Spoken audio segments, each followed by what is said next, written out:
The latest. Thank you for love and support. I appreciate you all. The leader of EFF, Julius Malema, strong response to Donald Trump. Donald Trump is saying he wants to cut all support to South Africa because of the new land law. According to him, this law violates the rights of the white people that are in South Africa. And Cyril Ramaphosa has to rethink. According to him, he has sent people to investigate into this. And he wouldn't sit wherever he is to allow some group of people treat the white people bad in South Africa. So for that reason, he's cutting all support to the South Africans. No longer future support from today henceforth. Under investigation right now, we'll make a determination. And until such time as we find out what South Africa is doing, they're taking away land, they're confiscating land, and actually they're doing things that are perhaps far worse than that. Since 1994, this law of the land issue has always favored the white minority that are living in South Africa. These people are just about 20%, but they control everything. They own about 80% of the land, and the blacks, who are the rightful owners of the land, have just about 20% of it. And they decide what happens in South Africa. Everything that they want is what goes on. This is what Cyril Ramaphosa decided, that a time has come for them to end this thing. Because it doesn't make sense that they will be on their own land and somebody will come from somewhere and come and claim ownership. Then they are living like servants on the land. And for that reason, the right thing must be done. And Cyril Ramaphosa decided to do the right thing, and Trump sat down and had a problem with it. He said it can never happen because the land now belongs to the white people. So everything that Cyril Ramaphosa is going to do must favor these people and leave the black people. Whatsoever that will happen to you, the blacks, he doesn't give a damn. He don't care. All that matters to him is the same people who have the same skin color as his must be treated well, and their interests must be first. And this is what Julius Malema sent him a message. State of America, Donald Trump, who has issued a threat to cut foreign aid to South Africa and impose sanctions on South Africa for adopting legislation that permits the expropriation of land without compensation and implementing policies that addresses historical race-based inequalities in our country.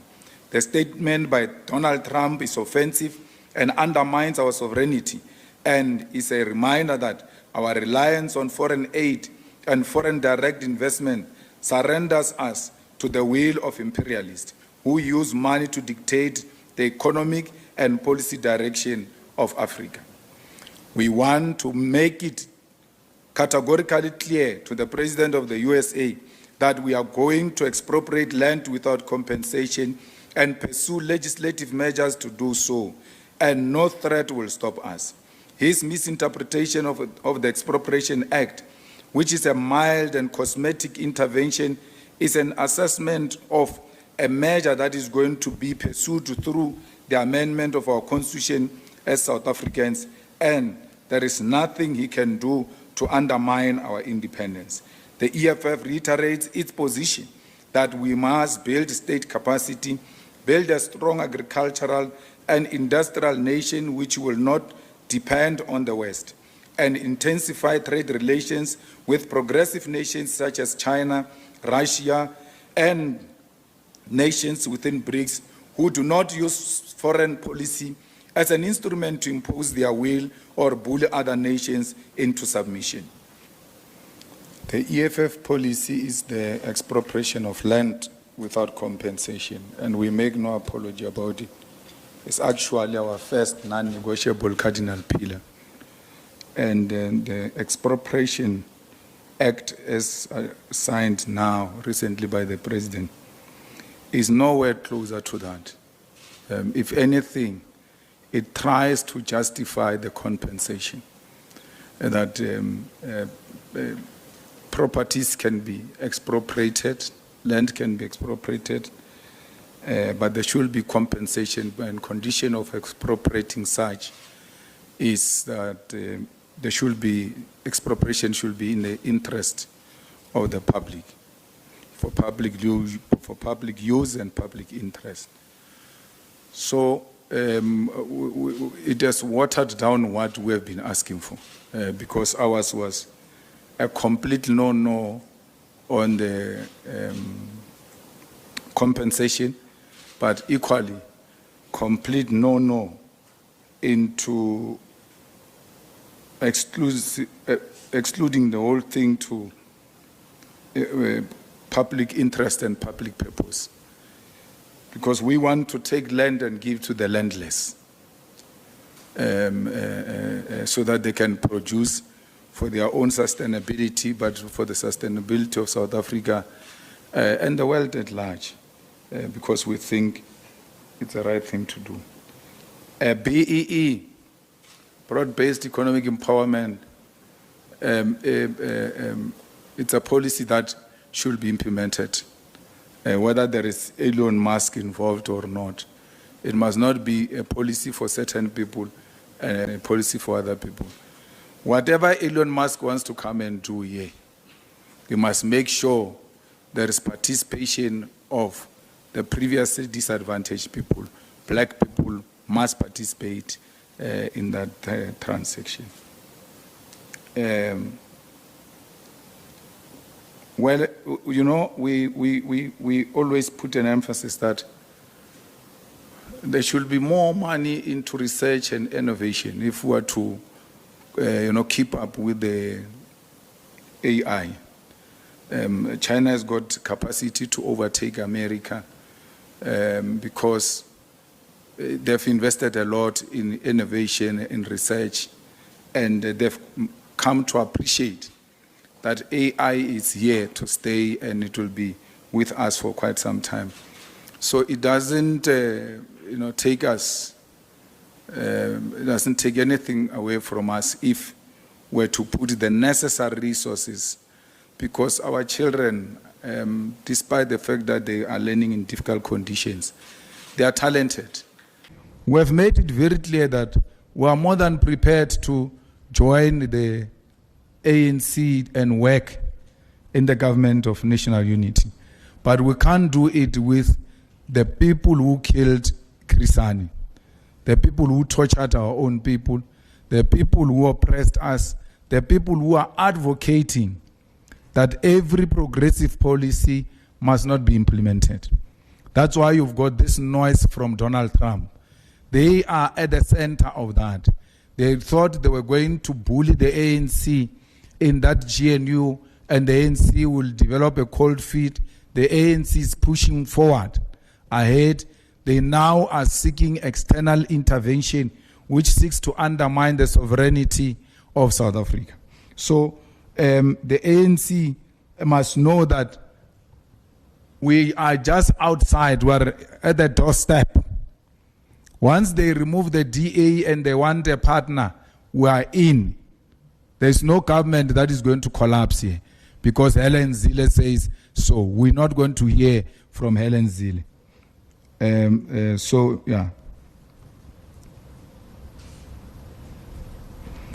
Look, we're being modest when we say if Rwanda is found that it has killed our soldiers, it must be held responsible. It was Rwanda. It was Kigali, it was Kagame who killed our soldiers. The support he gave to M23, and that M23 acting in a disrespectful manner they did to the South African soldiers, they knew they've got a backing of Rwanda. But now, why do you want to treat Rwanda like it's a friend, like it's progressive? Rwanda was prepared to take immigrants from London at the exchange of money. They are the ones who are working with imperialist forces to want to undermine DRC. We are not saying the government of DRC is perfect, but it cannot be undermined the way the guy is doing. Kagame and Museveni.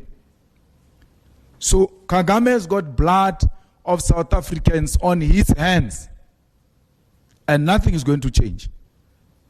Now we're told the bodies are decomposing. There's no clear passage to can go and collect the bodies. They have captured the South African base, by the way. And they're not telling you this in confidence. They keep on talking as if things are fine. Things are not fine. They've captured the base next to the airport. What is that airport? The Goma airport. Our base is captured there. Our soldiers are under the supervision of M23.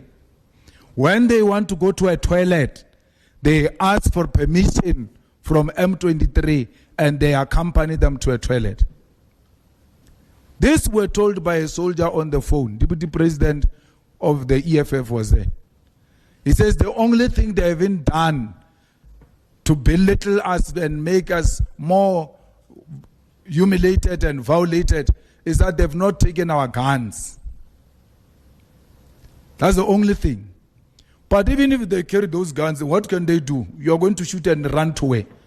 Because you've got soldiers inside your camp and more soldiers outside your camp. So there is no need. They know you can't do anything with those guns. So they have destroyed the South African army. You could say we cut the budget, but you still send soldiers outside South Africa. You still send soldiers outside South Africa even when you don't have budget. You must first deal with your house first to be in order before you can go and help other people. South Africa's army is not in order. Someone was saying they've released fighter jets, hey, on good roads. There's nothing. There's no fighter jet, nothing. Till today, there's nothing. Where is that Roy Falk we're told growing up that is the best fighting machine? Where is it? Grounded. And then because this failure is done by favorites of the establishment, they are not exposing their failures. If it was a different government, for sure, the pictures of those soldiers of South Africa who are captured were going to be circulating now. The reason why we no longer see those videos of South Africans, they took phones away from them. They no longer have phones. So there is a big problem. We have no capacity. That's why I'm not saying let's go and attack. I'm saying withdraw. Let's regroup. Let's regroup and retrain. And if Rwanda has got anything to do with this, let's go for them. Because we're not going to have Rwanda dictating to us. And Kagame speaking to Cyril the way he was doing. We know Cyril is weak, but he remains the president of our country. The way he was addressing Cyril, he was addressing us. He can't address us like that. He can't kill our people and not be challenged on that. And SADC agrees that the Rwandan army had something to do with what is happening there. Who is the commander-in-chief of the Rwandan armed forces is Kagame. We are not saying DRC is in a good hands and therefore it's just being provoked by how DRC has dealt with issues in Eastern DRC is something that needs to be resolved if we're to have a permanent resolution into that crisis. But to undermine colonial borders because you think you've got a backing of France and all imperialist forces to an extent of challenging the biggest army, South Africa, they've undermined us to the extreme. And South Africa, at some point, it might not be today because we are not in a rightful position to do so. Let the soldiers come back. Let our brothers and sisters come back. Let's give them a dignified funeral. And as part of a mourning nation, that demonstration by army at the opening of parliament was not supposed to come. They were not supposed to have that parade on the on Thursday during the State of the Nation address. You are going to parade what, man? Again, parading is to show us how capable you are. You are exposed.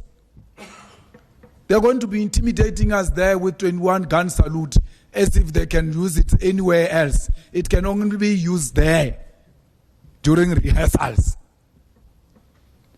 So if I was in the army, I would suggest if in parliament we don't go, we must be ashamed. The only way we are going to reclaim our dignity is by receiving those dead bodies, bringing back the soldiers, giving the dead bodies a dignified send-off, and regrouping and retraining and putting a very strong team that will go back and reclaim South Africa's place in the continental politics, because as things stand. And that Trump can keep whatsoever that he have.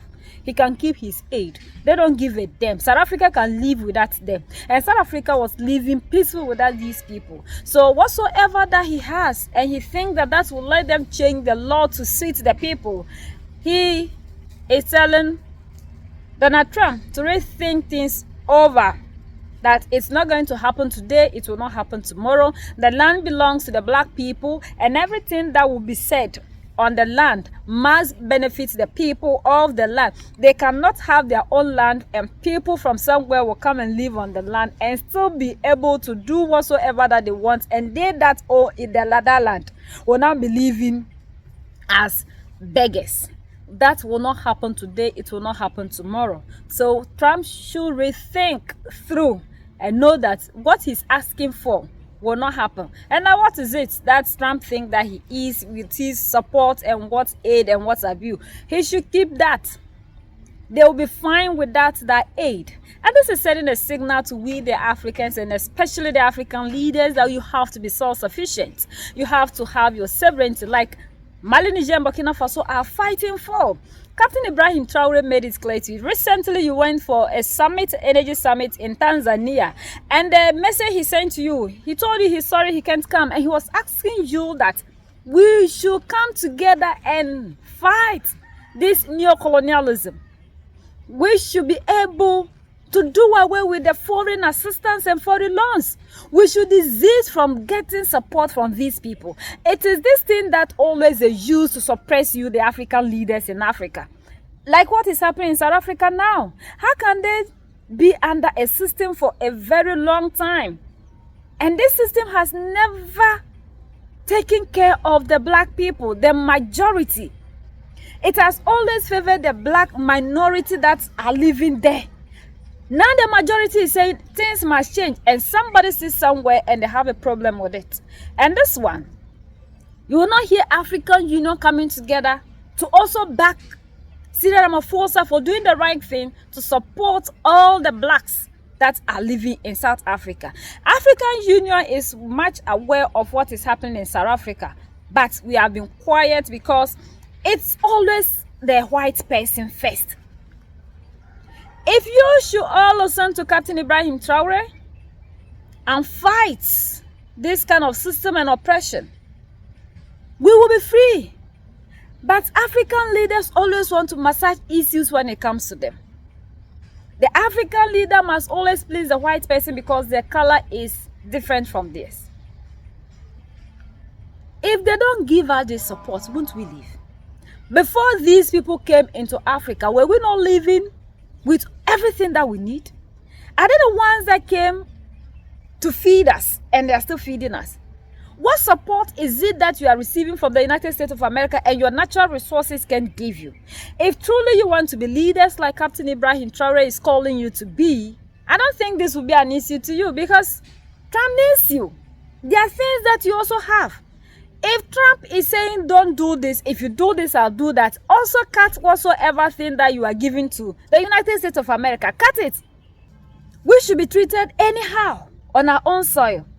Can we go to Europe and America and be regarded as a human being to talk of getting the treatment that we deserve? So why is it that these people always sit wherever they are to tell you, the African leaders, what to do in Africa?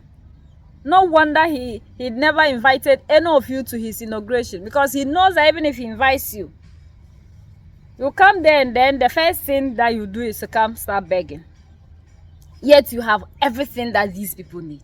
And they are the same people who will come and give you weapons to fight among yourselves, and they'll be taking the natural resources out of Africa. Even if we haven't seen anything, we saw what they did to Muammar Gaddafi, and that should have been a lesson. We the youth have learned from Muammar Gaddafi, and that's why now that they are tagging Captain Ibrahim Traore, Assimi Goïta, and Abdurrahman Chiani that they are dictators, we still champion them and we love them, because these people, any good leader in Africa is a dictator. You the bad ones that are allowing them to loot Africa are the ones that they always tag that you are good. So we have understood.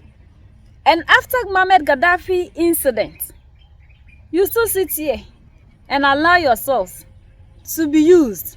And now as we are busy fighting among ourselves in Congo, they are busy carrying the natural resources out of Congo. And this is what they want. And that is why they are doing everything possible for you never to unite. But African leaders, you can do without these people. So this is a powerful message and response to Trump from Julius Malema. And a message to you, the African leaders, and us. We have to stand up and be self-sufficient. If you have everything that you need, you produce everything. If you do away with the bad systems and policies they've given to you to cripple Africa, and we rise to unite and do things that we need, they will collapse. Already the U.S. economy is no longer anything. When you listen to their economists, they will tell you, U.S. has declined. It's just that they are doing this shakara, trying to cover things up. And the whole world, people are projecting how Africa is richer in terms of the youth. We are the best. The natural resources, you have it. We know that the future is brighter for us, but our leaders will not stand up to these people to help us make the place a better place. You always want to salute these people because their color is pink. The kind of rules and regulations you can put on your fellow black person for doing nothing. When the white person or the pink color person comes here and do worse than that, you do nothing. All you think about is, if I should do this to this person, look at the relationship that will now turn out to be with the United States of America. Like a place called G, when the Chinese person came and did something, and they are supposed to punish this person. There are politicians who came to be defending this Chinese woman, that if they should do anything harmful to the woman, God, the relationship was sad. So what? If a Ghanaian should go to China and do that, Chinese wouldn't think twice. If you disobey their laws, you will be dealt with. But Ghana was still massaging. And this is why these people always take Africa for granted, and they come here to do anything. And people will sit there and be commanding us, telling us what to do to please them, even outside of Africa. Yet when you move out of here and go there, we can never be pleased. Even you, the leaders who have your assets, and you go there, those who have looted the continent and they are keeping it there, they don't even regard you.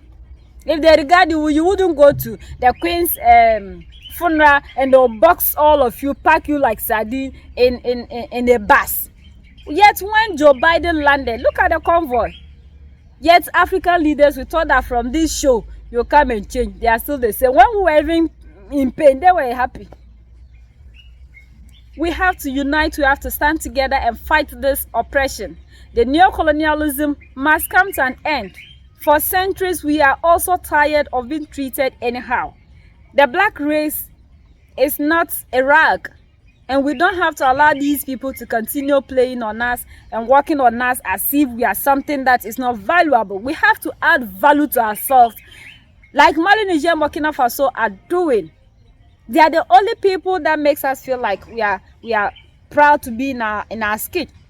In our skin, the rest of you, no wonder you are chasing and signing like Kenyan President Ruto will be doing. So of you to keep your youth in Kenya, to develop Kenya, you are rather signing deals with Germany for your youth to go to Germany and go and work and develop Germany. Oh, Africa, who has done this to us?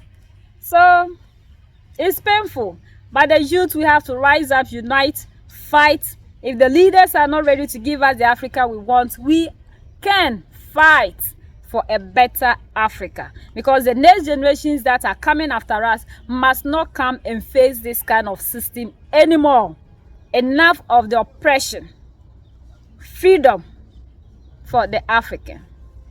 So let's keep sharing and educating our brothers and sisters for our children and the next generations that will come. United we stand, divided we fall. So that's the latest around the world and in South Africa.